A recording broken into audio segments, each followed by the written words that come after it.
का, अच्छे जीवन साथी का, आपके घर के लिए, आपके पदोन्नति के लिए, परंतु आपको लंबा इंतजार करना पड़ रहा है। हो सकता है आप अपनी शारीरिक चंगाई की खोज कर रहे हैं। हाय, मैं बीमार हूँ, ये दर्द मुझे 24 घंटे रहता है, ये सिर दर्द, मैं इतनी दवाइयाँ ले रहा हूँ, मेरा ब्लड प्रेशर कम नहीं हो रहा, मेरा डायबिटीज कम नहीं हो रही है, शुगर कम नहीं हो रही है। और परमेश्वर वादा कर रहा है, वो सूर्य और धन है, वो अनुग्रह देगा और महिमा देगा। और जो कोई वो घड़ी चाल चलता है, उससे कोई भी अच्छी वस्तु रख नहीं छोड़ेगा। हालेलुया। बहन चमेली, आपके लिए परमेश्वर ने, आप खरी चाल चलेंगे, आपके लिए कोई भी अच्छी वस्तु छोड़ेगा नहीं, दी बेस्ट आपको देगा। इंतजार करें, क्योंकि परमेश्वर का वचन कहता है, जैसे 40-31 में, जो कोई परमेश्वर की बाट जोते हैं वो नया बल प्राप्त करते जाएंगे, वो उकाब के समान उड़ेंगे।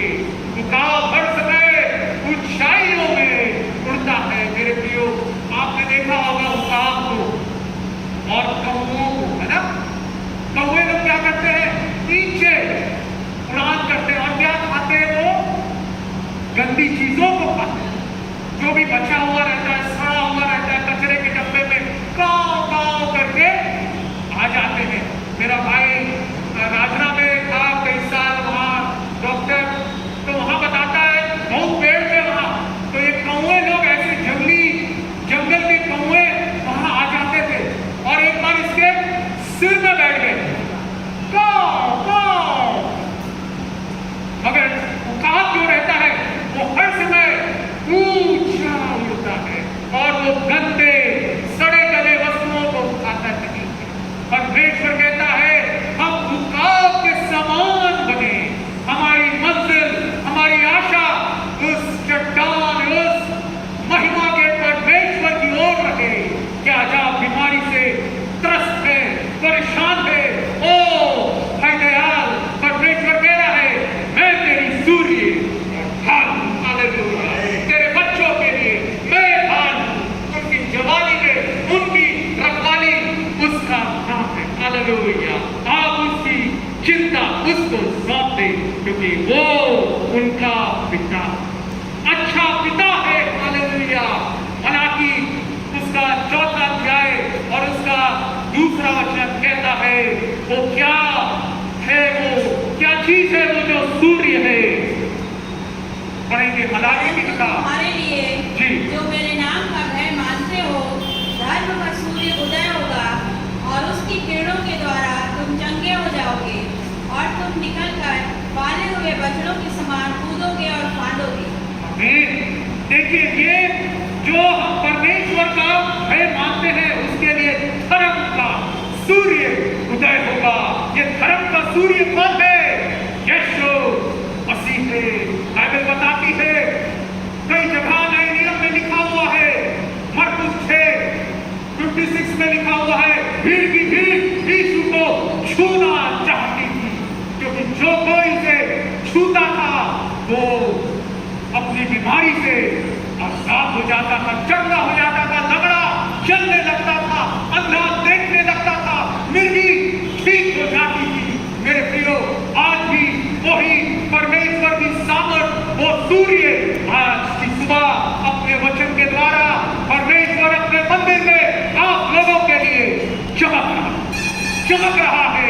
आप चंगे हो जाएंगे। मेरे प्रियो, ये वचनों में सामर्थ है। हालेलुया। एक बहन की गवाही में बताना चाह रहा हूँ, एक बार मैं प्रचार कर रहा था एक कलीसिया में और मैंने क्रूस पर चढ़े हुए यीशु के दुखों के बारे में बताया कि कैसे उसकी पीठ छलनी हो गई, हड्डियां बिखरी थी। भजन संहिता 22वां अध्याय 17वां वचन में लिखा हुआ है, मैं अपनी हड्डियों को गिन सकता हूँ। यीशु मसीह को ऐसा मारा गया, बड़ी निर्दयता से मारा गया। उसकी पीठ जैसे खेत में हल चलाते हैं वैसे ही घायल हो गई, छलनी हो गई, मांस टुकड़े टुकड़े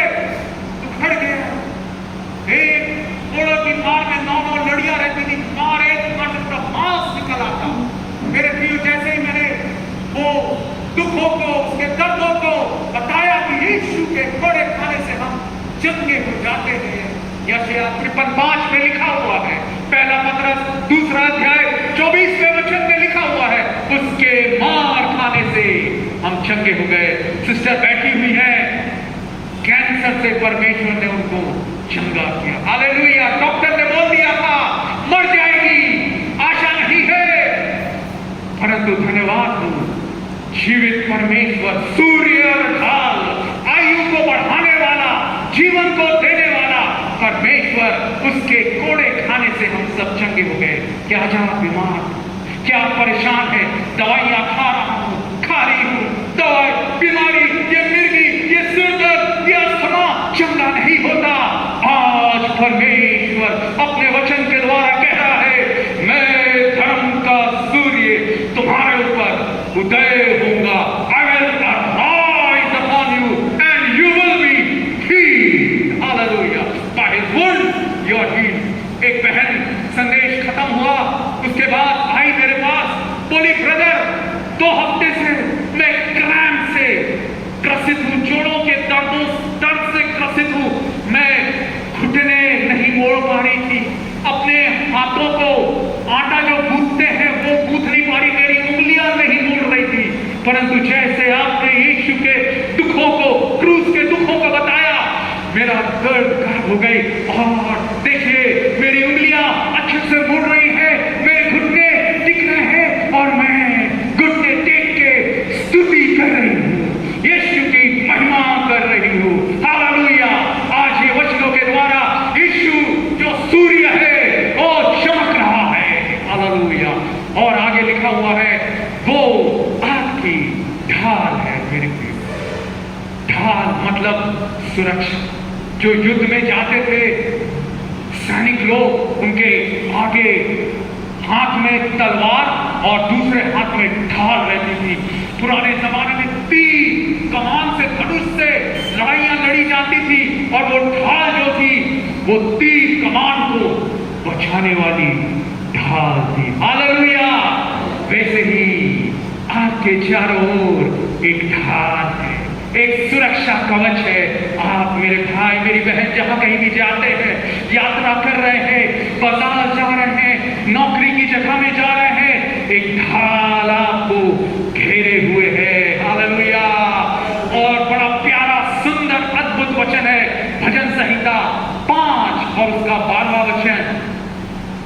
भजन संहिता 5 और उसका 12वां वचन जल्दी जल्दी पढ़ें। क्योंकि तू धर्मी को आशीष देगा, जी, हे यहोवा, तू उसको अपने अनुग्रह रूपी ढाल से घेरे रहेगा। आमीन। धर्मी को आशीष देगा। आप धर्मी हैं, धर्मी बनाए गए हैं यीशु के लहू से। ओ आपके पाप क्षमा हो गए, आप शुद्ध और साफ हो गए हैं। हालेलुया। यीशु का लहू हमें सब पापों से शुद्ध करता है। पहला यूहन्ना 1 अध्याय 7वां वचन में लिखा हुआ है, यदि आज आप ऐसे मन आपका घायल है, दुख से भरा है, ये मेरे से गलती हो गई, ये मेरे से पाप हो गया है, आज यीशु कह रहे हैं मान लो अपने अपराधों को, अपने पापों को, गलतियों को मान लो। वो क्षमा करने के लिए विश्वास योग्य और धर्मी है। वो आपको क्षमा करते हैं, वो क्षमा की खानी है, दया का सागर है। पहला यूहन्ना 1 अध्याय 9वें वचन में लिखा हुआ है, वो विश्वास योग्य और धर्मी है। यदि हम अपने पापों को मान ले तो हमारे पापों को क्षमा करने के लिए, हमें शुद्ध करने के लिए, भजन संहिता 86 उसका 5वां वचन कहता है, परमेश्वर सदा क्षमा करने को तैयार है और अनुग्रह रूपी ढाल से हमें क्या किया हुआ है? घेरे हुए है। हालेलुया। मेरे प्रियो, वीआईपी लोग जाते हैं, प्रधानमंत्री जा रहे हैं, मुख्यमंत्री जा रहे हैं, उसके चारों तरफ कौन घेरे रहता है उनको? उनके अंगरक्षक। परंतु हो सकता है आप अपनी नजरों में बहुत अपने आप को कमजोर, तुच्छ, तिरस्कृत महसूस कर रहे हो, अकेला महसूस कर रहे हो, परंतु बाइबल बताती है यीशु मसीह की नजरों में हम मूल्यवान, कीमती, वैल्यूएबल इन हिज साइट। उसने अपने खून से हमें खरीद लिया है। क्रूस पर उसने खून की आखिरी बूंद हम सब के लिए बहा दी मेरे प्रियो। और वही कीमती जो खून उसने बढ़ाया उसके कारण हमारी कीमत बढ़ गई है, और यीशु मसीह के बेटे और बेटी होने के कारण हमारे चारों ओर हमारी सुरक्षा के लिए अनुग्रह रूपी ढाल बन गई, ताकि आप पर कोई आक्रमण करे, आप पर कोई आरोप लगाए। देखिए बाइबल में लिखा हुआ है, भजनकार दाऊद राजा बहुत सताया गया, बहुत परेशान रहा, त्रस्त रहा जिंदगी भर। शाऊल उसको मारना चाहता था राजा होके, और ये एक चरवाहा भागता फिरा, परंतु परमेश्वर ने उसके हाथों में नहीं छोड़ा शाऊल के दाऊद को। और दाऊद इसलिए कहता है भजन संहिता 23:5 में, मेरे सताने वालों के सामने तू मेरे लिए मेज बिछाता है। क्या आज आप सताने का वो सताया जा रहा है आपके परिवार में, आपके समाज में, वो आपके रिश्तेदारों के बीच में आपको तुच्छ तिरस्कृत और एकदम निकम्मा आपको लोग कह रहे होंगे, आरोप लगा रहे होंगे, झूठे इल्जाम लगा रहे होंगे, बेगुनाह होंगे। याद कीजिए यूसुफ का परमेश्वर वो ढाल है, वो आपकी रक्षा करेगा, वो ऐसी परिस्थितियों को बदल देगा। वही लोग जो आपको सता रहे हैं उनके सामने आपको के लिए मेज बिछ जाएगी। हालेलुया। मैं एक चित्र देख रहा था, एक प्रभु के दास ने लिखा था, अमेरिका में अभी तो प्रभु के पास चले गए, केनेथ हेगिन, उन्होंने संदेश लिखा था, God prepares a table before my enemy. परमेश्वर मेरे शत्रुओं के सामने मेज बिछाता है। और बड़ी सी टेबल बनाई जमी हुई थी और कुर्सियां लगी हुई थी, और उसमें कौन बैठा हुआ है? एक भेड़, शीप बैठी है, एक भेड़ बैठी है, और आजू बाजू कौन खड़े हुए हैं? शेर। परंतु परमेश्वर रक्षक के रूप में वहां खड़ा हुआ है। वो भेड़ को खाने शेर खा नहीं पा रहे हैं। आपके शत्रुओं के सामने आपके लिए क्या करेगा? वो मेज बिछाएगा। और मेरे प्रियो आगे लिखा हुआ है, वो अनुग्रह करेगा और महिमा करेगा। अनुग्रह मतलब क्या होता है? What is grace? अनुग्रह क्या है? इंग्लिश में एक बड़ा सुंदर उसका एक्सप्लेनेशन दिया हुआ, अर्थ दिया हुआ है। ग्रेस, अनुग्रह मतलब mercy to the undeserving, mercy to the undeserving, जो लायक नहीं है उन पर दया। क्या आज आप सोच रहे हैं मैं परमेश्वर की दया के लायक नहीं हूं? नहीं हूं, मैंने ये पाप किया है, मेरे से ये गलती हो गई है, अब मैं क्या करूं? नहीं, कोई भी आपकी गलती परमेश्वर की दया से बड़ी नहीं है, उसकी दया बड़ी है। हालेलुया। वो अनुग्रह देगा मेरे प्रियो। और लिखा हुआ है महिमा देगा। जब आपके सताने वालों के सामने आपके लिए वो मेज बिछाएगा तो क्या करेगा? आपका आदर बढ़ेगा, आपकी महिमा होगी। मेरे प्रियो, मैं अपने जीवन में से एक सच्ची घटना बताना चाहता हूं। जब मैं इंजीनियरिंग कॉलेज में हॉस्टल में गया तो वहां पर लड़के लोग सिगरेट पीते, तंबाकू खाते और इधर उधर के बहुत मजाक करते, इधर उधर की बातें करते। परंतु मैं जब भी खाली समय रहता, पढ़ाई करता, बाइबल पढ़ता, तो लोग कहते मेरे को, चलो सिनेमा हॉल में पिक्चर लगी है, वो रिलीज हुई है, चलो थोड़ा पी के आएंगे। मैं बोला नहीं नहीं नहीं। तो मुझे जबरदस्ती पिलाने की कोशिश करते। और एक सामने में मेरे कमरे में रहता था वो लड़का, तो और एकदम गुस्सा हो गया, अरे ये तो पीता क्यों नहीं, एक बार तो ले आया, ये लो कॉफी है, पियो। मैंने रंग से समझ लिया ये कॉफी नहीं है, दूसरा है ना। से लो, आपके ऊपर भी मेरे जवानों, भाइयों बहनों, परीक्षाएं आएंगी, टेस्ट आएंगे। परंतु परमेश्वर ये परीक्षाओं को क्यों लाने देता है? ताकि हम फर्स्ट डिवीजन पास हो जाए और हमारी उन्नति। Test God will turn into testimonies. Hallelujah. God will turn your trials into triumphs. Hallelujah.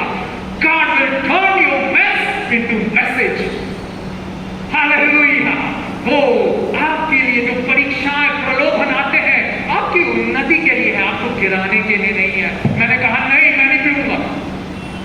गुस्सा हो गया वो मजाक किया मेरा, अरे ये सैमुअल कहाँ से आ गया, इसको तो फादर बन जाना था चर्च में, यहाँ कहाँ इंजीनियर का आ गया, सिगरेट भी नहीं पीता, ना हंसी मजाक करता, ना दारू पीता, ना फिल्म देखता हमारे साथ, कहाँ इसको तो फादर बनना था, प्रीस्ट बनना था, पास्टर बनना था।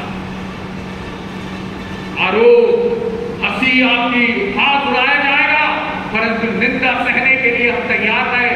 मत्ती में लिखा हुआ है, यीशु मसीह ने पहाड़ी उपदेश में कहा, धन्य है जब तुम्हारे को मेरे नाम के कारण निंदा की गई, आनंद से उछलना, क्योंकि स्वर्ग में तुम्हारे लिए बड़ा प्रतिफल है। परंतु इस संसार में भी है मेरे प्रियो। पतरस ने पूछा था, प्रभु हमने तो अपने भाई बहन सबको, माता पिता को छोड़ दिया, अपनी संपत्ति को छोड़ दिया, तेरे कारण हमको क्या मिलेगा? परमेश्वर ने कहा, इसी दुनिया में तुम्हें 100 गुना मिलेगा और फिर स्वर्ग में अनंत जीवन मिलेगा मेरे प्रियो। वैसे ही परमेश्वर वादों का सच्चा परमेश्वर है, वो झूठ नहीं बोलता। गिनती की किताब 23 अध्याय उसके 19वें वचन में लिखा हुआ है, परमेश्वर झूठा नहीं है। हालेलुया। गिनती की किताब 23वां अध्याय 19वां वचन में लिखा हुआ है, आप नोट कर सकते हैं। और रोमियो की किताब 4वां अध्याय 21वें वचन में लिखा हुआ है, परमेश्वर सच्चा, हिज फेथ। इब्रानियों की किताब 10वां अध्याय 23वें वचन में, इब्रानियों की किताब 10वां अध्याय 23वें वचन में लिखा हुआ है, परमेश्वर सच्चा है, जो कुछ उसने बोला है वो करेगा। He is a promise keeping God। तो एक दिन बड़ा गुस्सा हो गया, वो सुबह 9 बज रहे थे, मैं बाइबल पढ़ रहा था और मेरे लिए वो अचानक से एक मिठाई का डब्बा मेरे लिए लाया। सैमुअल, लो, गुड मॉर्निंग। आज क्या हो गया? ये मिठाई लाया तुम्हारे लिए। मिठाई का डब्बा, वो बट मिठाई सबको अच्छी लगती है ना।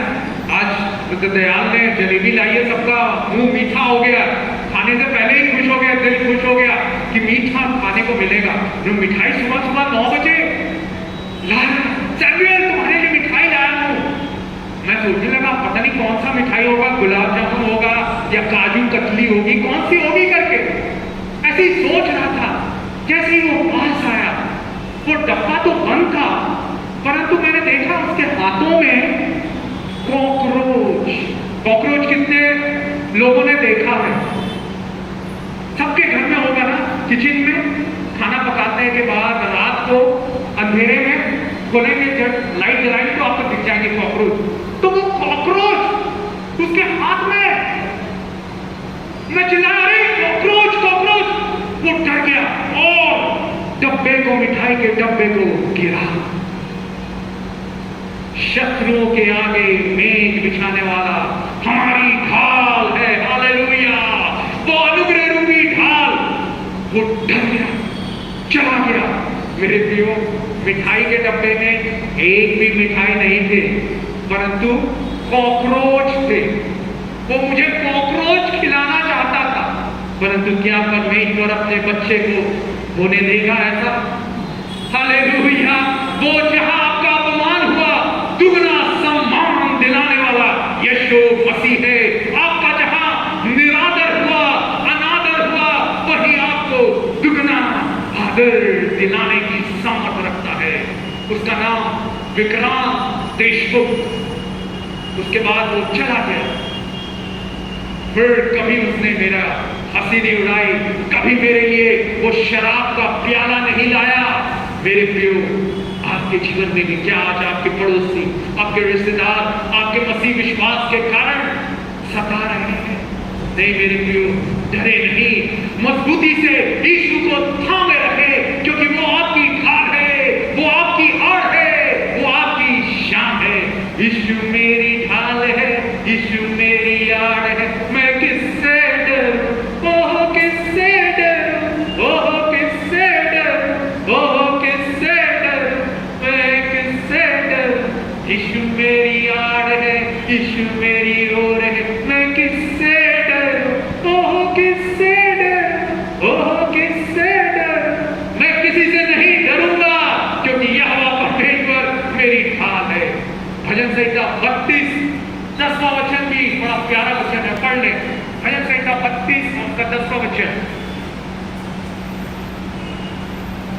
आपकी आड़ ढाल आपको सुरक्षित रखेगा, सुरक्षा देगा।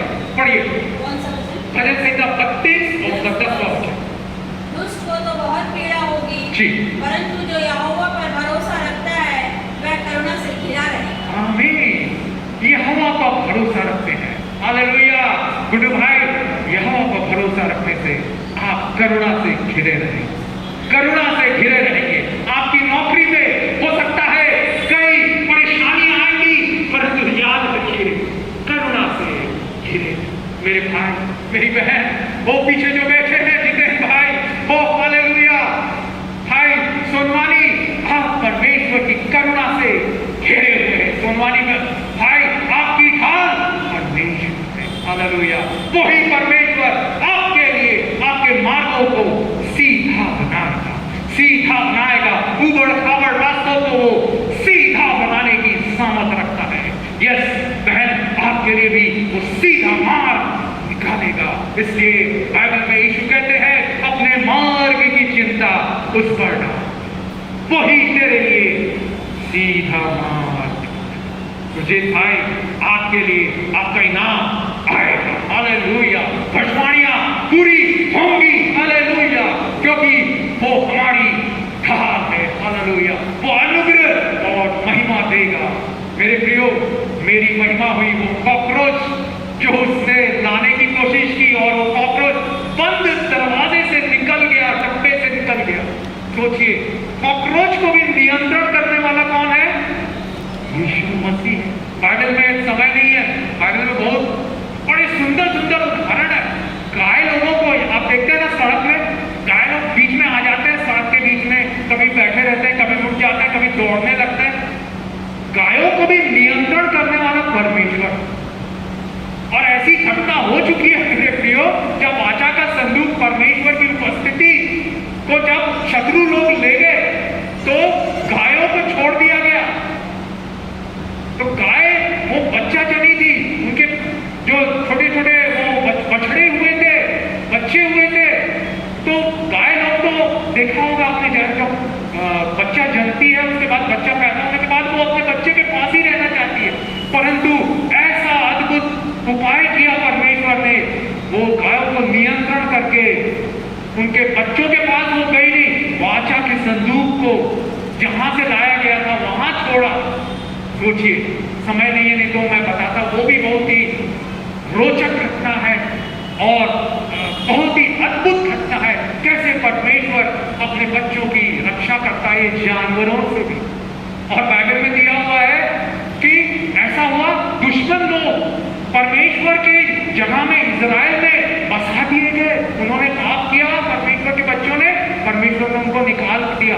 तो वो दूसरा अन्य जाति राजा अपने लोगों को दूध और मधु से बहते हुए देश में बैठा बसा दिया, परंतु परमेश्वर ने क्या किया? शेर भेज दिए। सोचिए, लिखा हुआ है, समय नहीं है तो मैं आपको पढ़ाता। शेर भेज दिए। मैं आपको बता रहा हूं, आपके लिए एक प्रश्न है, क्विज है, क्योंकि आपको ये संडे के दिन केवल 1-1.5 घंटे में ज्यादा कुछ सीख नहीं पाते। आप घर जाके पढ़िएगा, बाइबल में पुराने नियम में दिया हुआ, इतना हिंट दे रहा हूं कि परमेश्वर ने शेरों को भेज दिया और शेर वहां के जो निवासी को बसाया गया था उनको खाने लगे। राजा परेशान हो गया, लोग आके कहने लगे अरे हमारे लोग तो मर रहे हैं। तो परमेश्वर का जो याजक है उसको भेजा गया कि परमेश्वर की जो नियम है उनको बताया जाए। आप लोग बताइएगा कहाँ दिया हुआ है और उसको पढ़िएगा, बड़ा रोचक है। आपको भी बाइबल स्टडी होनी चाहिए, हालेलुया। जब आप पढ़ेंगे मेरे प्रियो, जब आप पढ़ेंगे तो क्या होगा? आप बढ़ेंगे, हमें पढ़ेंगे तो बढ़ेंगे। आप अपने बच्चों को पढ़ा रहे कि नहीं? अच्छे अच्छे स्कूल में कोशिश कर रहे हैं, अच्छे नंबरों से पास हो जाए। जब पढ़ेंगे तो बढ़ेंगे। वैसे ही बाइबल जब आप पढ़ेंगे तो आप बढ़ेंगे, आपकी बढ़ोतरी। परमेश्वर क्या चाहता है? मेरी प्रजा मेरे ज्ञान के नाश नहीं होने से नाश हो रही है। परमेश्वर चाहता है कि हम ये वचनों को जाने, माने मेरे प्रियो। और जैसा हमने पढ़ा, परमेश्वर हमारी सूर्य ढाल और वो हमें अनुग्रह और महिमा देगा। और कोई भी भली वस्तु जो खरी चाल चलते हैं, खरी चाल चलना मतलब क्या रहता है? कोई बता सकता है? ब्रदर आकाश बता सकते हैं खरी चाल चलना व्हाट इज अपराइटनेस? पाप से दूर रहना। हाँ कुलजीत भाई।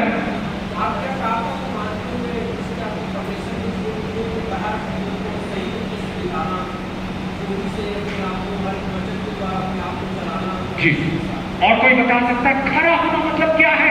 हमने पढ़ा भजन संहिता 84:11 में, जो लोग खरी चाल चलते हैं उनसे वो कोई अच्छी वस्तुओं को रख नहीं छोड़ेगा। खरी चाल मतलब क्या है? आज्ञाओं का पालन करना। आज्ञाओं का पालन करना, सुरजीत भाई ने बताया वैसे ही, है ना। और जो लेन देन में वो पैसे कौड़ी के मामले में हो सकता है। पेपर में हम देख रहे हैं, कल मैं पढ़ रहा था, 5 केस दिए हुए थे, बेचारे जवान बेरोजगार लोग सेक्टर 9 में, पैसे उनके फंस गए, नुकसान हो गया, उनके पैसे डूब गए।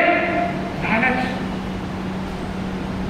बाइबल बताती है पैसों का लालच जो है सब बुराइयों का जड़ है। पहला तिमोथी 6वां अध्याय 10वें वचन में लिखा हुआ, पैसों का लोभ सारी बुराइयों का जड़ है। तो खराई से चलना मतलब क्या है बताइए? हाँ हाँ,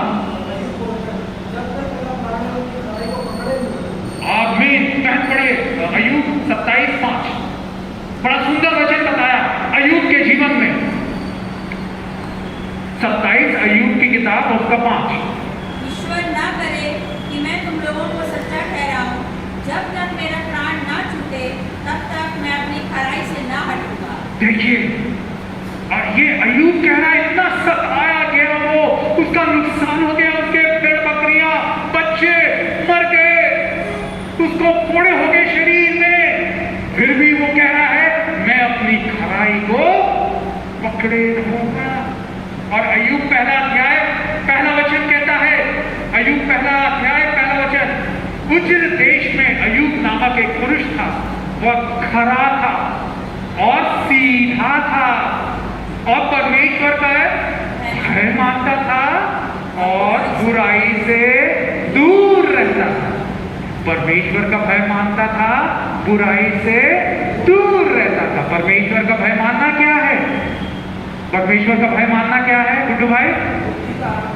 बुद्धि का आरंभ है। नीतिवचन 1:7 में लिखा हुआ है परमेश्वर का भय मानना ज्ञान का आरंभ है। नीतिवचन 9:10 में लिखा हुआ है।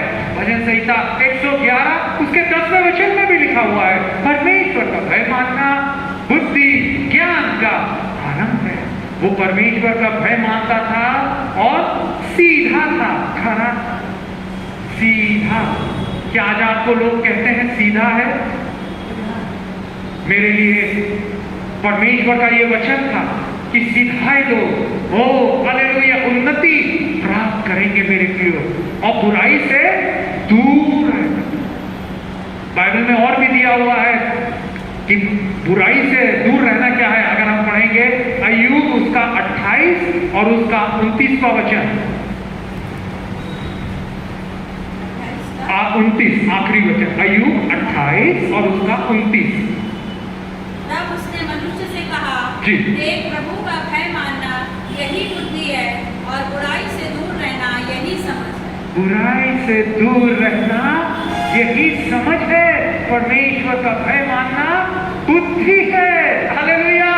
और देखिए परमेश्वर भी कितना सुंदर खुद कह रहा है अय्यूब के बारे में। अय्यूब पहला अध्याय और 8वां वचन, अय्यूब पहला अध्याय 8वां वचन। यहोवा ने शैतान से पूछा, क्या तूने मेरे दास अय्यूब पर ध्यान दिया है? क्योंकि उसके तुल्य खरा और सीधा और मेरा भय मानने वाला और बुराई से दूर रहने वाला मनुष्य और कोई नहीं है। कितनी सुंदर बात है। परमेश्वर कह रहा है शैतान से, क्या तूने मेरे दास को देखा है अय्यूब को, जो उसके तुल्य कोई खरा नहीं, सीधा नहीं है और मेरा भय मानने वाला और बुराई से दूर रहने वाला और कोई नहीं है पूरी दुनिया में। परमेश्वर गवाही दे रहे हैं और मेरे प्रियो, आज हम लोग जो व्यक्तिगत भाषा है उसमें बोलते हैं अरे ये तो सीधा है।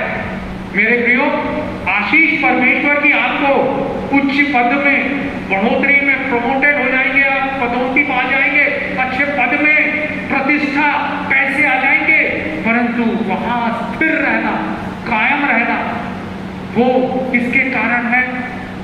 किसके कारण होगा? आपकी खराई के कारण।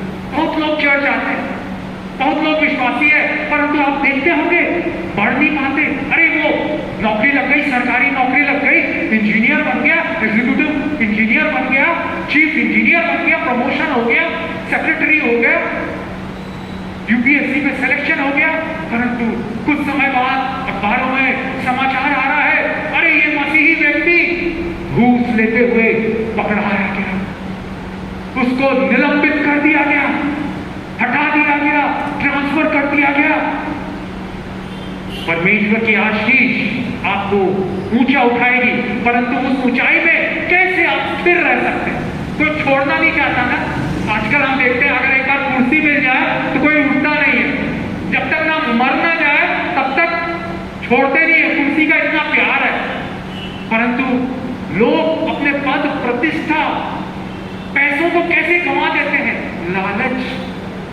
बाइबल में लिखा हुआ है 10 आज्ञाओं में से है तू लालच नहीं करना। निर्गमन 20:17 में लिखा हुआ है किसी वस्तु का, किसी पराई स्त्री का, उसकी जमीन का, उसकी जायदाद का, उसके गाय बैल, जो भी गाड़ियां, आज के जमाने में मोबाइल, किसी का लालच नहीं करना। मेरे प्रियो, यही परमेश्वर का भय है और अय्यूब ऐसा ही भय को मानता था। और बाइबल बताती है जब हम सीधे रास्ते में चलते हैं, आप खराई का जीवन जीते हैं, तो आप बड़े पद में आ जाएंगे, कोई आपको हिला नहीं पाएगा। क्योंकि आप कोई आपको घूस दे रहा है तो आप मना करेंगे नहीं भाई, बाइबल में लिखा हुआ घूस नहीं लेना ना देना, मैं घूस नहीं लूंगा, क्योंकि वो श्राप आ जाएगा। मैं कई लोगों को जानता हूं, कई परिवारों को घूस लिए आज उनके बच्चे कुछ अपाहिज हो गए, मेंटल हो गए, मानसिक हो गए, और वो ब्रदर हार्ट अटैक से मर गए। मसीही थे, चर्च जाते थे, विश्वासी थे, परंतु घूस लेते देते, हाय उनकी खराई सीधे नहीं थे। बाइबल बताती है खरी चाल चलने वालों के लिए वो कोई भी अच्छी वस्तु छोड़ेगा नहीं। और जो सीधी चाल चलते हैं, खरी चाल चलते हैं, एक और आशीष पढ़ेंगे, नीति वचन 2 अध्याय 7वां वचन। नीति वचन 2 अध्याय 7वां वचन। वह सीधे लोगों के लिए खरी बुद्धि रख छोड़ता है, जो खराई से चलते हैं उनके लिए वह ढाल ठहरता है। कितनी सुंदर बात है। वह सीधे लोगों के लिए खरी बुद्धि रख छोड़ता है, और जो खराई से चलते हैं उनके लिए वह ढाल ठहरता है। क्या आप खराई से चल रहे हैं? वो आपके लिए ढाल ठहरेगा। जब आप अपनी परीक्षाओं में जयवंत होंगे, मेरे जवानों, जब आपको आपके दोस्त लोग बोलेंगे चलो वो पार्टी में, वो सेलिब्रेशन में, आप जानते हैं वहां जाके ड्रिंक्स पार्टी चलेगी, वहां का वातावरण गलत रहेगा, गंदा रहेगा, आप मना करेंगे नहीं, से नो, आप नहीं बोले, यीशु सामर्थ देगा। और हो सकता है आपको बेइज्जती करें, आपका मजाक उड़ाए, अरे कैसा लड़का है, कैसी लड़की है, दुनिया का आनंद नहीं ले रहे, परंतु आप जय पाने के बाद आपको इनाम मिलेगा, प्रतिफल इसी दुनिया में आपको परमेश्वर ऊंचा उठाएगा। नीति वचन 2:7 में जैसा हमने पढ़ा, सीधे लोगों के लिए खरी बुद्धि रख छोड़ता है, और जो खराई से चलते हैं उनके लिए वो ढाल है। खराई मतलब आप ऐसा समझ जाइए, जब आपको कोई देख नहीं रहा है, आप नौकरी की जगह में गए हुए हैं, 8 से 5 आपकी ड्यूटी टाइमिंग है ना। एक उदाहरण दे रहा हूं, आपका बॉस नहीं है, आउट ऑफ स्टेशन आज गया, एक मीटिंग में गया हुआ है, बिलासपुर गया हुआ है, और आप अकेले हैं ऑफिस में, आप क्या करते हैं? अपना इंटरनेट में अपना कुछ न्यूज देख रहे हैं क्या, या मोबाइल में अपनी बहन को, अपने भाई को, अपने चर्च वाले को फोन कर रहे हैं क्या? मेरे प्रियो, अगर ऐसा कर रहे हैं तो ये काम की चोरी है। बाइबल में लिखा हुआ है चोरी नहीं करना। काम की चोरी मतलब हम काम 8 से 5 आपको नौकरी, आपको तनख्वाह मिल रही है, तो उसमें आप विश्वासियों के रहे। बॉस नहीं है, आपको नहीं देख रहा, इसका मतलब नहीं कि आप फोन में अपनी व्यक्तिगत बातें कर रहे हैं। नहीं, जो कैसर का है वो कैसर को दो। यीशु मसीह ने खुद कहा है जो कैसर का है कैसर को दो, जो परमेश्वर का है वो परमेश्वर को दो। मत्ती 22:21 में लिखा है, यीशु ने कहा जो कैसर का है वो कैसर को दो। मेरे पास फोन आते हैं मेरे प्रियो, एक भाई का आता था हर 15 दिन में, हर 1 महीना में। हेलो, मैं पॉल भाई बोल रहा हूं, रवि भाई, रवि पॉल, कहां से? पूना से। मेरे को नौकरी चाहिए, प्रार्थना कर दीजिए पास्टर जी। प्रार्थना किए, थोड़े दिन बाद नौकरी मिल गई। अरे मिल गई पास्टर जी, सबसे बड़े जो पूना का सेठ है, सबसे बड़ा इंडस्ट्रियलिस्ट है, उद्योगपति है, उसके यहाँ करोड़ों का उसकी संपत्ति, फैक्ट्री है, उसके यहाँ मेरे को ड्राइवर की नौकरी मिली है। उसके 1 महीने बाद मैं खुश हुआ, अरे प्रभु यीशु का धन्यवाद, प्रार्थना की आशीष के लिए। 1 महीने बाद फिर फोन आ रहा, मेरी नौकरी छूट गई, फिर प्रार्थना कर दीजिए। फिर प्रार्थना कर रहा हूं, फिर किसी अच्छी जगह उसको नौकरी मिल गई, सेक्रेटरी का रूप में नौकरी मिल गई। हम लोग वाह, तो ड्राइवर से सेक्रेटरी तो बन गए, अच्छी बात है। ऐसा 2-3 बार हर महीने, हर 15 दिन में फोन करे, मेरी नौकरी छूट गई, मेरी नौकरी छूट गई। फिर प्रभु की आत्मा हमें बुद्धि देती, ज्ञान देती है। मैंने कहा भाई, मैं प्रार्थना करूंगा, परंतु अब मैं शिक्षा भी दूंगा। क्या आप ईमानदारी से नौकरी कर रहे हैं? वहां पर बाइबल में लिखा हुआ ईश्वर ने कैसा कहा, कैसा कर दो। नहीं, मैं बोला क्यों आपको नौकरी से आपकी छूट गई? क्यों आपको बोल दिया गया नहीं आना, हटा दिया गया नौकरी से? क्यों? बोला वो मेरा जो बड़ा सेठ था ना पहली नौकरी में, वो मेरे को पेट्रोल देता था और मेरे को घर भी दिया था, परंतु मेरे घर में क्या होने लगे, मैं अपने दोस्तों को बुलाने लगा, और जो पेट्रोल का पैसा देता था पूरा काम के लिए ऑफिशियल, मैं अपने घर के काम के लिए, पत्नी को छोड़ने के लिए, बच्चों को स्कूल छोड़ने के लिए उसकी गाड़ी का, उसका पेट्रोल का उपयोग करने लगा। और एक दिन उसने हिसाब किताब चेक किया, बोला अरे इतना पेट्रोल, इतना एवरेज है, ये इतने पैसे क्यों लग गए? तो उसने बोला मैं अपनी पत्नी को छोड़ने जाता था नौकरी में, मैं अपने बच्चों को स्कूल छोड़ने लाने जाता था। मैंने कहा ये बिल्कुल गलत है, खरा है, जो कोई नहीं देख रहा है, आप सच्चे बने रहे। कई लोग आप में से बताते हैं मेरी नौकरी छूट गई, इस कारण को थोड़ा देखिए, ऐसा आपको बनना है। बाइबल में लिखा हुआ सबोपदेशक 9:10 में कि जो कोई भी काम मिले अपनी शक्ति भर से करना, आलस नहीं करना, काम चोरी नहीं करना, जस्ट अपने हृदय को चेक करें। मम्मी मना करती है मेरे को बताने के लिए कि उसके बारे में मत बताया करो, परंतु यीशु की महिमा के लिए बता रहा हूं। रिटायरमेंट के बाद उन्होंने डबल PhD की और कॉलेज में प्रोफेसर के रूप में सेंट थॉमस कॉलेज के प्रोफेसर BEd डिपार्टमेंट के, एजुकेशन डिपार्टमेंट के लिए ज्वाइन की, और छोटी सैलरी से ज्वाइन किया। और उसके बाद मम्मी एकदम मेहनती, और 11 बजे कॉलेज चालू होता है तो वो 10 बजे पहुंच जाती थी, 10 सवा 10 बजे। कोई टीचर, कोई लेक्चरर, प्रोफेसर नहीं आया है, और उनका प्रमोशन हो गया हेड ऑफ डिपार्टमेंट। और उनके लिए क्या होता था मालूम है?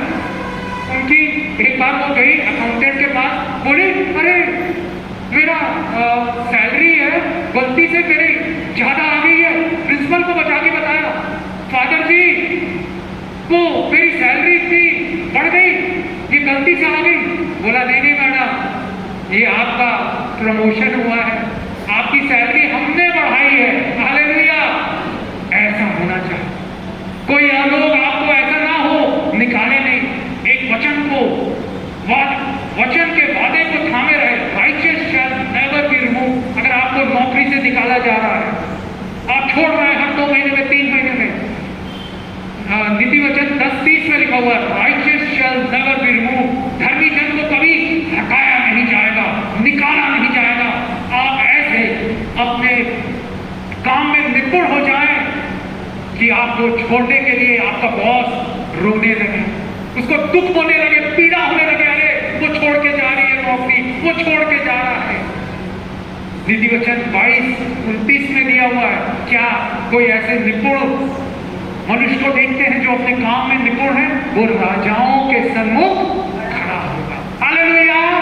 आप लोग चाहते हैं ना आपको अच्छा उन्नति मिले, आपकी सैलरी बढ़ जाए, बिना बोले मम्मी ने किसी के पीछे नहीं पड़ा, मेरी सैलरी बढ़ाओ, मेरी तनख्वाह बढ़ाओ। उनके काम को देख के अपने यहाँ कोई ऐसा खुशी या ऐसा कोई वो नहीं रहते। लोग जानते हैं बड़े कंजूस रहते हैं, मैनेजमेंट पैसा नहीं देगा, बढ़ाएगा नहीं, परंतु आपकी काम की निपुणता आपको महिमा दिलाएगी। हालेलुया।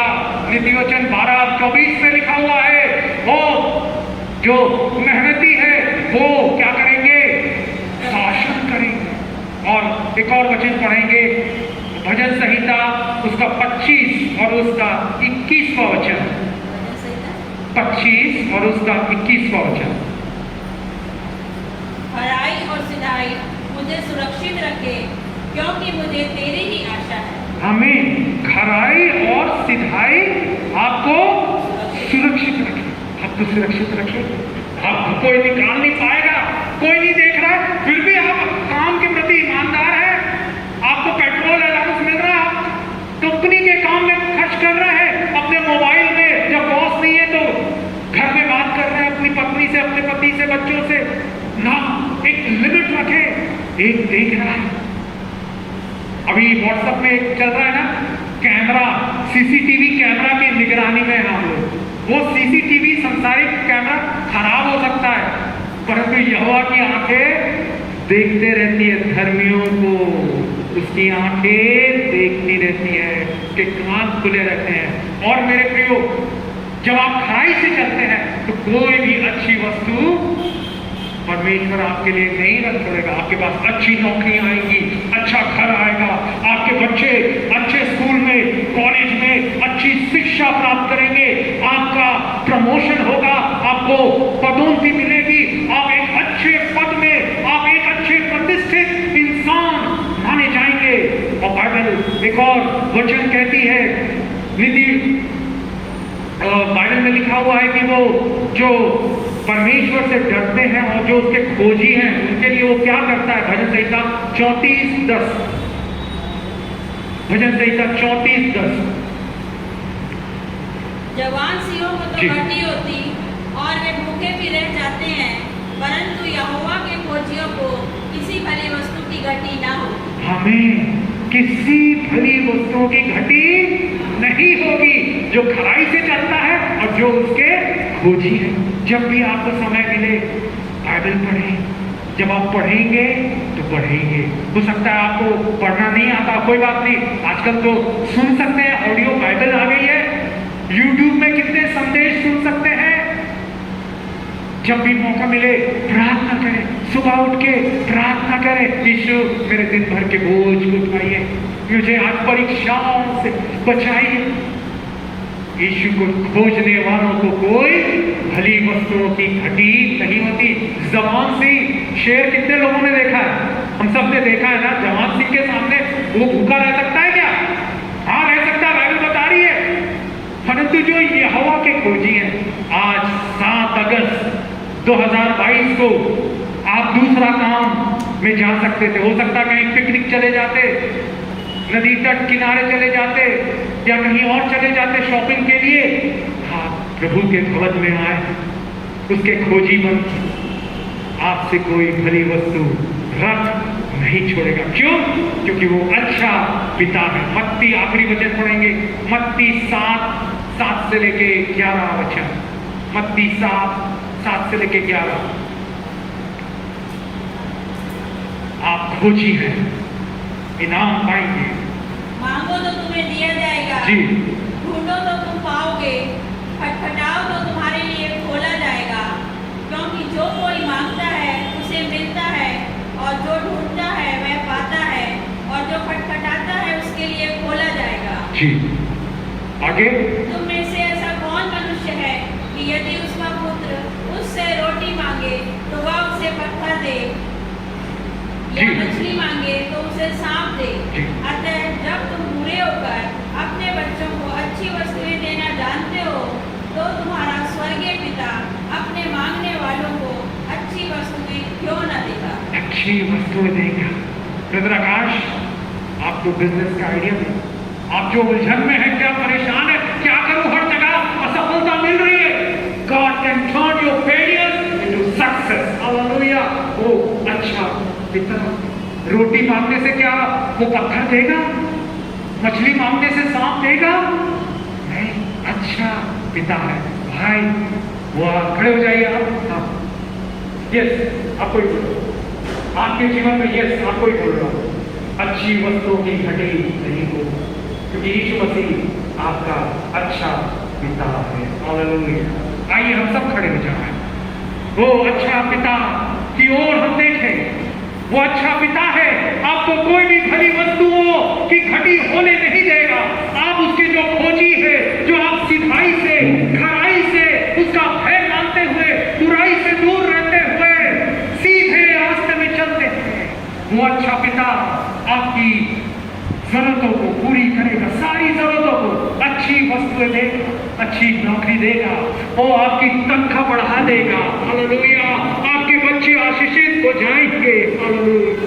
वो उसकी ओर देखे, आंखें बंद करके उससे कहे, आपकी जो भी जरूरत है, पिता तू है मेरा, तुझे अच्छी वस्तुओं की आशीष भी देंगे। यस यस, कहे कहे, अब्बा पिता तू है मेरा, अब्बा पिता तू है मेरा, अब्बा पिता तू है मेरा, अब्बा पिता तू है मेरा, अब्बा पिता। सब कहे, अब्बा पिता तू है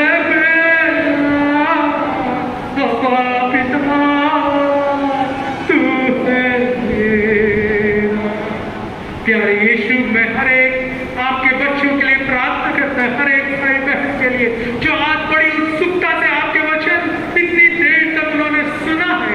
आज 7 अगस्त को पहले वो रविवार को इस महीने के आपके भवन में आए हैं पिता, आपके खोजी बन के, आपके वचनों के, आपकी स्तुति करने के लिए पिता।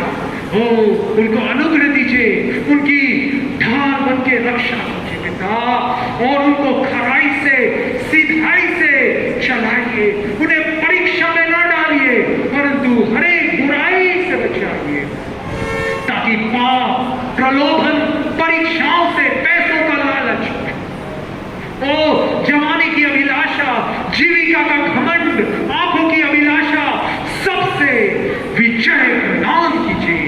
आपने कहा है तुम पर पाप की प्रभुता नहीं होगी, क्योंकि तुम अनुग्रह के अधीन हो। यस, वो अनुग्रह के, यीशु के अनुग्रह, यीशु के लहू के अधीन है, उसके लहू में ढके हुए हैं, छिपे हुए हैं, यीशु के लहू में जय। हालेलुया। हर एक बीमारी, हर एक दुर्बलता, हर एक निर्बलता, आंखों का दर्द, आंखों में समस्या यीशु के नाम से ठीक हो जाए। हालेलुया। नए बिजनेस व्यापार के आइडियाज दीजिए। हालेलुया। वो विचार दीजिए बिजनेस के, व्यापार के, और इन्वेंशन, आविष्कार करने का अनुग्रह दीजिए, बुद्धि दीजिए पिता, उनको पदोन्नति दीजिए, उनका प्रमोशन कराइए, उनकी तनख्वाह बढ़ जाए यीशु के नाम में। हालेलुया। दरवाजे खुल जाए नई नौकरियों के, ट्रांसफर के। हालेलुया। नए घर के, ओ घर की, नए घर की आशीष, आशीष। ओ यस यस यस, धन्यवाद यीशु, आप ऐसा कर रहे हैं। बीमारियां जा रही हैं, ओ तनाव दूर हो रहा है, डिप्रेशन जा रहा है, जवान एक आशा प्राप्त कर रहे हैं। धन्यवाद यीशु, धन्यवाद यीशु। मेरे लोग शांति के स्थानों में निवास करेंगे, विश्राम के स्थानों में वो सुरक्षित आराम से रहेंगे। यस लॉर्ड, ये आशीष है यीशु के नाम से हर एक भाई बहनों के ऊपर रक्त, उन्हें आशीष दे, उन्हें रक्षा कर, उनकी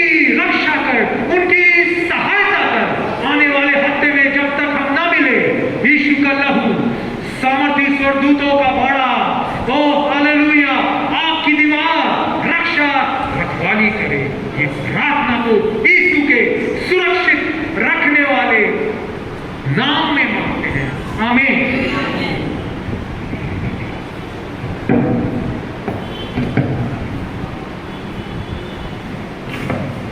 आइए हम अंतिम आशीष को ग्रहण करेंगे और अंतिम आशीष देंगे। अब हमारे पिता का प्रेम, प्रभु यीशु मसीह का अनुग्रह और पवित्र आत्मा की सहभागिता हम सब पवित्र लोगों के साथ और इस संसार में जितने पवित्र लोग पाए जाते हैं उन सब के साथ अब से लेकर युगन युगन तक होती रहे, आमीन आमीन। बोलो प्रभु यीशु मसीह